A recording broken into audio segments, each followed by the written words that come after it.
What's up, everybody? I'm Josh Meek, the Uber Geek. Welcome to Pretty Dece, your daily entertainment and pop culture show. Today on the show, I want to talk about video game violence because that's a topic that has come up again here within the past week.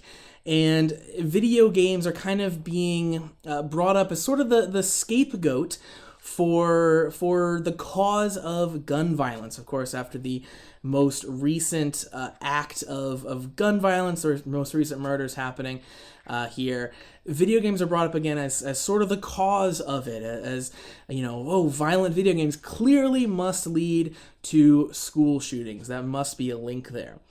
This is something that we've dealt with before. It seems like we had put that to bed, and now suddenly it's all coming back to light.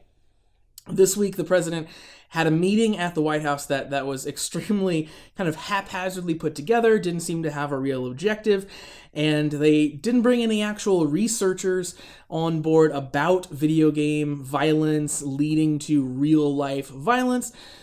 But they did invite some game industry executives and some critics of the game industry executives to talk about video game violence. And this meeting was closed doors. We don't know what happened inside this meeting, except for, bits and pieces that we've heard and pieced together from the people who were present at that meeting. But the meeting opened, apparently, with the White House, the president, showing essentially a sizzle reel, a montage they had put together about some of the more violent acts that had portrayed in recent video games. So violent kills and shootings that have happened in video games, and they show them in very quick succession with no context kind of before or after. And after it was over, the president looked around the room and said, "That was violent, isn't it?" And yes, it is extremely violent, Mr. President. No one is saying that video games don't portray violence. They often portray very extreme violence, and they do it for lots of different reasons. They portray violence to shock you, to scare you, to move you emotionally, or even for humor. But they portray violence in all the same ways that movies do and that television does. Video games are no different than those other mediums, yet for some reason they're brought up as this boogeyman that we can blame these problems on, that we can blame gun violence on, instead of dealing with the actual problems of, improving our gun control laws or dealing with mental health problems before the sufferers of mental health pick up guns and start killing people. But for some reason, it's easier to blame video games, it's easier just to ban video games, and it's easier just to have this boogeyman, this scapegoat in the form of video games that we can say, well, that's clearly the issue that we're having here. One of the things that the ESA, that brought up at this meeting is that, video games are distributed across the world. It's not just the United States that have violent video games. These games are shipped worldwide.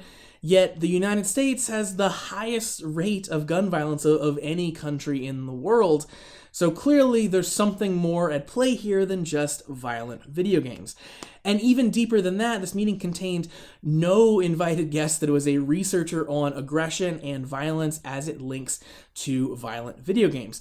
And honestly, probably with good reason, because if you go look at the actual research that has been carried out, which there's been quite a bit, on the link between violence in video games and aggression and violence in actual behavior, you see that there's really no kind of causation. There's really no consensus on playing a violent video game pushes you to violent acts. There's a little bit of research in the linkage between aggression, which is like aggressive behavior, being aggressive verbally with someone, and playing violent video games. But that link is also there and identical in watching violent movies and watching violent television. Basically, if you're too young to partake of violent, aggressive media, it can lead to violent, aggressive behavior in children as well. But video games and their interactive nature, there's no link whatsoever that any research that I have found has any sort of increased effect because it's the sheer fact that it is a video game. So we didn't have anyone there who could actually say yes or no to this being true. We just had a lot of people throwing opinions around, which of course is a problem. Now, when it comes to violence and video games, a lot of people play violent video games like myself, but of course would never ever carry out a violent act, are appalled by violent acts, and think that, of course, violent video games are something that children shouldn't be playing.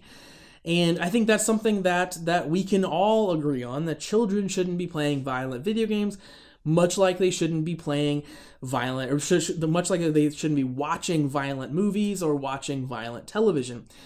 And the president apparently has no idea that that is something that the video game industry regulates for themselves. In a speech he was giving, he mentioned that, we have to look at the internet. There's a lot of bad stuff happening there. We have to look at video games because I'm hearing from a lot of people that violent video games are warping our youth. And then he said that we need a rating system for that. Guess what, Mr. President? We have a rating system for that.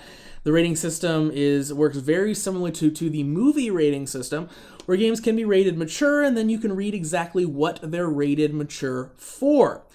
So we do have a system for that, and every store that sells video games makes sure to check ID, not sell games to minors that they're not rated to own. So it is kind of self-policing in that regard. This whole problem, this whole issue that you're bringing up isn't actually there. It's simply trying to serve as a ruse before you talk about the actual issue. So our president might live in a post-facts world, but that doesn't mean that we have to. We can look at the actual research. We can figure out the actual link, if there is any, between violence and violence in video games, and we can see that there really isn't any. So, as you have conversations about violent video games, please take that into effect. Let your congressman know this is ridiculous. We're wasting time. We're having the wrong conversations when we could be having the conversations that could be solving these issues. So that's going to do it for Pretty Dece for today. Thanks for joining me as I rant about this ridiculous foray into the conversation about violence in video games once again. I'll be happy when all of that is over. Make sure that you like Pretty Dece on Facebook at facebook.com/PrettyDeceShow. Follow me on Twitter at PrettyDeceShow and visit PrettyDeceShow.com. I'll be back tomorrow for another daily episode. In the meantime, make sure you hit that subscribe button on the YouTube channel, on the podcast, and inside the Anchor app so you never miss any of the content.